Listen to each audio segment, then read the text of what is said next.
Bonjour à tous, bienvenue dans ce 17e épisode des Comics Presso. Ça y est, il va nous en rester pile 7 après celle-ci, pile une semaine.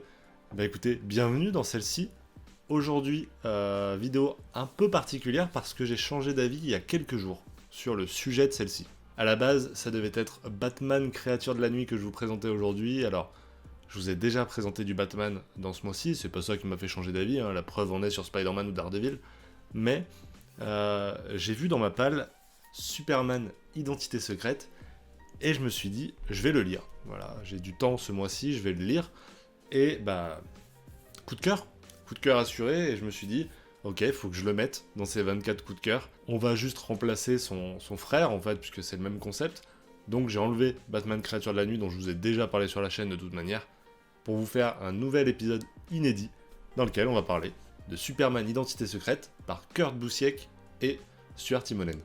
Alors pour ceux qui connaissent pas, qu'est-ce que Superman Identité secrète ? L'histoire se déroule dans notre monde à nous, on peut dire, puisque Superman est un personnage de comic book. Le personnage qu'on va suivre nous s'appelle Clark Kent. Voilà, ses parents ont trouvé marrant de l'appeler Clark alors que leur nom de famille était Kent. Hein, jugez la blague vous-même. En tout cas, ça gâche un peu la vie de notre jeune homme, puisque il reçoit des cadeaux de Superman tout le temps, les gens le vannent sur Superman constamment parce qu'il s'appelle Clark Kent, et il commence à vraiment détester Superman parce que ça lui gâche la vie. Mais ça va changer du jour au lendemain, puisqu'enfant, il va découvrir qu'il a les pouvoirs de Superman également. Donc on va le suivre dans ses doutes, dans son entraînement, dans sa tentative de cacher son identité, dans sa vie en général, puisque ça va se passer sur 3 timelines. On va l'avoir enfant qui découvre ses pouvoirs, et puis comment est-ce qu'il se fait harceler à l'école. On va l'avoir à l'âge adulte, en tout cas à la fin de son adolescence, début de l'âge adulte, où il va commencer à travailler, qui va marquer aussi la rencontre avec une certaine Lois, voilà.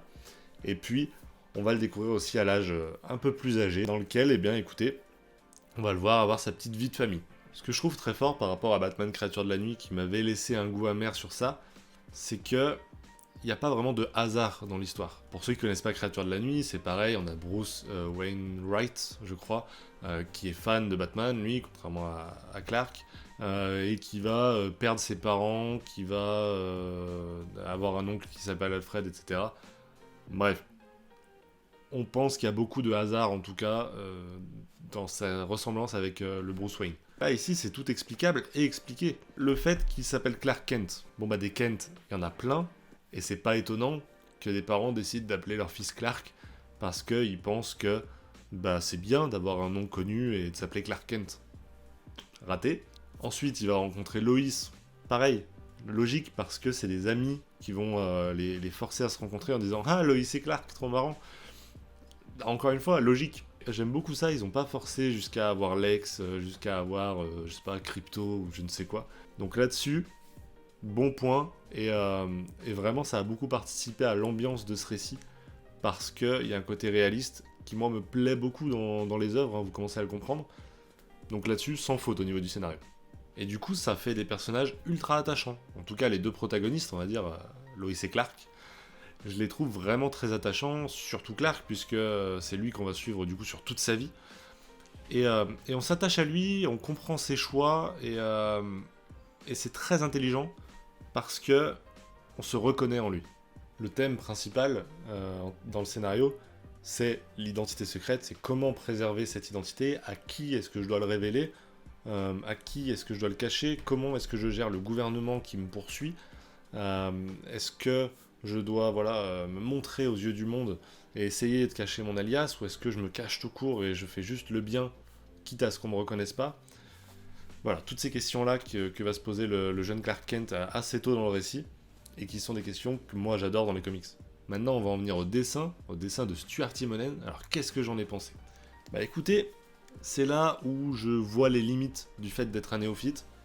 Techniquement parlant, je suis assez incapable de parler du travail de Stuart Timonen, tellement c'est assez unique en réalité. Mais je peux vous en donner mon ressenti. Que ce soit au niveau du visage des personnages, que j'ai trouvé très très bien. J'ai trouvé qu'il manquait certains traits sur les personnages, et j'ai beaucoup aimé parce que ça fait jouer finalement l'imagination pour humaniser le personnage, et ça marche bien. Pour le coup, tous les personnages, moi, je les ai trouvés très bien designés. Mais là où j'ai pris la plus grande baffe, je crois, c'est au niveau des paysages et des couleurs. Il y a juste à avoir cette cover pour comprendre dans quel état arrive à nous mettre Stuart Timonen. On a de grandes étendues, souvent, avec des superbes doubles pages dans lesquelles, voilà, c'est un énorme paysage avec un Superman en tout petit qui vole. J'ai trouvé ça vraiment cool de se rappeler qu'il est un peu tout seul dans ce monde-là. Maintenant, le tout petit défaut que j'ai envie de reprocher, c'est au niveau du lettrage. En fait, Clark Kent écrit sur une machine à écrire son histoire, et c'est comme ça que ça nous est retranscrit, avec une page déchirée pour la voix off, sur laquelle on voit du coup du traitement de texte type machine à écrire. Très compliqué à lire, très compliqué, c'est déjà en tout petit, vraiment, c'est-à-dire que j'étais comme ça pour le lire. C'est chiant. Et puis, voilà, il y a des pattes d'encre, etc., qui sont très difficiles à distinguer. Et honnêtement, j'ai eu du mal à le lire parfois. Au niveau, en tout cas, de la voix off, voilà, de la narration extra-diégétique, c'est pas du tout quelque chose de kiffant à lire. Donc, faites pas ça. Vraiment, c'est pas beau. Ou alors, faites un plus grand format pour Identité Secrète, comme un Arline ou un Dead Earth, parce que non, là, clairement, c'est compliqué, hein. Mais à part ça, vous l'aurez compris, ça reste un énorme coup de cœur sur Identité Secrète. Vous avez été beaucoup à me le conseiller parce que vous savez maintenant ce que j'aime, vous commencez à comprendre, et du coup vous m'avez dit fonce sur Identité Secrète, tu vas kiffer, et voilà, vous avez raison, encore une fois, il faut que je vous suive parce que vous commencez à bien connaître mes goûts, vous connaissez bien les comics, et du coup les deux ensemble, vous me faites des propositions intéressantes et pertinentes, et ça, c'est vraiment top. Donc à mon tour de vous conseiller Superman Identité Secrète. Si vous êtes un fan de Superman, peut-être que vous redécouvrirez votre personnage préféré. Et surtout, si vous n'aimez pas le personnage de Superman parce que vous le trouvez trop puissant ou parce que vous le trouvez un peu trop lisse au niveau de son caractère et de son design, foncez sur Identité Secrète parce que c'est une revisite du personnage qui joue avec le fait, avec l'image qu'a Superman, et c'est très intéressant. Voilà, j'ai vraiment trouvé une voie dans laquelle je vais bien m'insérer pour 2022. Voilà, c'est la fin de cette vidéo, la fin de ce Comics Presso. On se retrouve demain pour un nouveau comics avec un nouvel espresso. D'ici là, passez une bonne journée. Ciao tout le monde!